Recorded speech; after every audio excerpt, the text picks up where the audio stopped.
இன்றைக்கி நம்ம என்ன ரெசிபி பார்க்க போகிறோம் அப்படின்னா, முடக்குவாதத்தை நீக்கிற சக்தி இருக்கிற இந்த முடக்கத்தான் கீரையோட பிடிக்கொழுக்கட்டை தான் பார்க்க போகிறோம். இந்த முடக்கத்தான் கீரை பார்த்திங்கன்னா ரோட் சைடில் நிறையவே கிடைக்கும். அதில் சின்னதாக பட்டாசு காய் ஒரு காய் இருக்கும். அதை பார்த்திங்க அப்படின்னா குழந்தைங்க எல்லாருமே பட்டாசு காய்ன்னு சொல்லி கேள்விப்பட்டிருப்போம். அந்த செடி தான் முடக்கத்தான் கீரை. ஏன்னா நிறைய பேர்த்துக்கு நம்மளுக்கு தெரியாது. அதனால நான் தம்ப்நெயிலில் கிளியராகவே கொடுத்துருக்கேன்.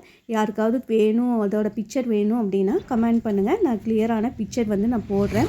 இந்த முடக்கத்தான் கீரை பார்த்திங்க அப்படின்னா இன்றைக்கி நான் பண்ணுறது குழந்தைங்களுக்காக தான் பண்ண போகிறேன். ஸோ இதில் கசப்புத்தன்மை அதிகமாக இருக்கிறனால நான் கொஞ்சமாக எடுத்து செய்ய போகிறேன். இந்த கீரையை எடுத்து ஃபுல்லாகவே க்ளீன் பண்ணி எடுத்துகிட்டு, கீரையை மட்டுமே எடுத்துக்கணும். எடுத்துகிட்டு 3 டைம்ஸ் நல்லாவே வாஷ் பண்ணிக்கணும். ஏன்னா அதில் புழு பூச்சி எல்லாம் இருக்கும். ஃபுல்லாகவே க்ளீன் பண்ணிவிட்டு பொடி பொடியாக நறுக்கிக்கோங்க. அதுக்கப்புறம் நெய் இல்லை நல்லெண்ணெயில் வதக்கிக்கோங்க. ஏன் அப்படின்னா இதில் கசப்புத்தன்மை கொஞ்சம் அதிகமாகவே இருக்கும். குழந்தைங்க சாப்பிட மாட்டேன்னு சொல்லுவாங்க. ஸோ அதனால் நெய் இல்லாட்டி நல்லெண்ணெயில் நல்லாவே வதக்கிக்கோங்க.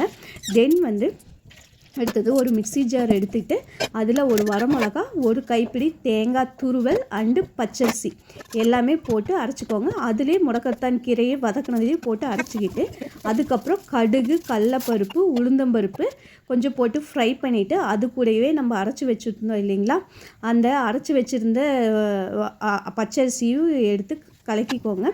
கலக்கிட்டு நல்லா வேகிற வரைக்கும் கொஞ்சம் கிண்டி விட்டுட்டு மூடி வச்சுக்கோங்க.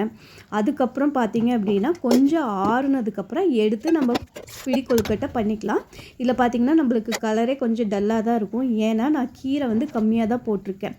கசக்குன்னு சொல்லியிருக்கேன் இல்லையா, அதனால் கீரை கொஞ்சம் கம்மியாக ஆட் பண்ணிக்கோங்க. குழந்தைங்க இது விரும்பி சாப்பிடுவாங்க. ஏன்னா இதில் காரமே இருக்காது. டேஸ்ட்டு சூப்பராக அல்டிமேட்டாக இருக்கும். அதனால் இதை நீங்கள் குழந்தைங்களுக்கு தாராளமாக செஞ்சு கொடுக்கலாம்.